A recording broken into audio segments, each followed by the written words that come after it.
What's your message to the people? Their message is one of peace. What is your message? My message has been clear from day one 2 years ago. This anti-cop sentiment from this hateful ideology called Black Lives Matter has fueled this rage against the American police officer. I predicted this 2 years ago. So what I want to know, okay, Sheriff. do I want to know? With all due respect, do you know that this was because of that? Yes, I do. As a law enforcement officer? I've been watching this for 2 years. I predicted this. This anti-police rhetoric sweeping the country has turned out some hateful things inside of people that are now playing themselves out on the American police officer. I want to know, with all of the black-on-black violence in the United States of America, by the way, when the tragedies happened in Louisiana and Minnesota, you know that 21 black people were murdered across the United States? Was there any reporting on that? There was a black officer who was killed today. But was there any reporting on that? Sheriff, please, let's just keep the volume down here. So I understand, and listen, I'm looking at 3 dead cops this week, Sheriff, and I'm looking at 5 last year. You trying to tell me to keep it down? Just please, if you will just please, we can keep it civil. So, because the message to people at home, I'm sure you want, is one of civility. I wish, Don, I wish you had that message of civility to have a conversation toward this with you. hateful ideology, these purveyors of hate. You don't know what my message is. That's what I what want they to say do. to you is, these people preach vile and virtue we'll be right in the back. name We're of going to go to break, hate. and we'll be right back. For over 39 years, I was a police officer in Milwaukee, Wisconsin. For 15 of those years, I was the sheriff of Milwaukee County. I've done everything you can do as a cop, from walking the beat to investigating murder to running the agency. I've met a lot of cops of every race, ethnicity, and background. Here's what I can tell you. Cops are not perfect. That's not a news flash, but this might be. They don't have to be perfect. They have to be excellent. And most officers reach excellence every single day, and often under very difficult circumstances, circumstances you can't imagine and wouldn't want to if you could. Perfection is an unattainable goal. Cops are ordinary human beings, like everyone else. Lawyers, surgeons, and baseball players, they make mistakes. But no profession works harder to correct its mistakes. You can mark social progress by the improvements made by police departments over the last 50 years.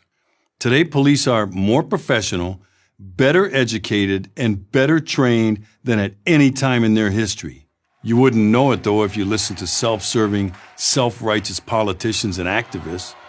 In their version of history, the police are the villains of the story, not its heroes. Like everything else this crowd does, they've got it all backwards. The police aren't the problem. The politicians and activists are. The police didn't create the failed urban policies that have locked people into generational poverty. The police aren't responsible for fatherless homes, failing schools, and bad lifestyle choices. And they sure as hell aren't responsible for the lack of respect shown to police officers. It is this lack of respect for authority, fostered over decades by the progressive left and its fear the police narrative, that has led to the needless deaths of so many young black men.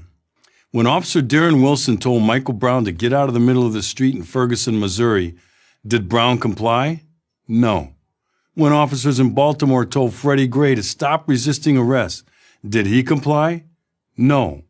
When officers in New York City told Eric Garner to stop resisting arrest, did he comply? No. Here's a useful tip.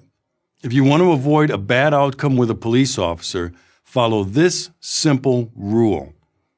When a cop gives you a lawful command, obey it, even if you disagree. Whatever problem you are experiencing is not going to be settled on the street. People with complaints need to use the process established for that purpose. Though cops don't have the final say, they do in that moment. How you react can be a matter of life or death. But the idea that a law-abiding citizen has to fear the police is a terrible and destructive lie. Let's get some perspective. In 2014, 990 people were killed in police use of force incidents. Does that sound like a lot? Did you know that according to a Johns Hopkins study, That same year, medical errors killed 250,000 people. Yet activists aren't marching in the streets demanding that the medical profession be reformed. Why not? Why is it that the people who protect you from the bad guys, and I've seen these bad guys close up, are the subject of distrust and anger? Why is it that groups like Black Lives Matter, I call them Black Lies Matter because it's based on the falsehood that police represent a danger to black people, are celebrated by the media and politicians? All this is taking its toll on cops, and even more tragically, on the law-abiding citizens in the neighborhoods that most need a strong police presence. The murder rates in these neighborhoods are going up because lawful aggressive policing is going down. Heather McDonald of the Manhattan Institute has explained why. She calls it the Ferguson effect, and it's real. It's also common sense. Why police officers reason: put your career at risk if 30 seconds of smartphone video taken out of context can destroy it. Here's the truth. Police aren't afraid of walking the streets or being shot by random criminals. They're afraid of being involved in an incident that would label them forever as trigger-happy racists. Are there bad cops? I know firsthand that there are.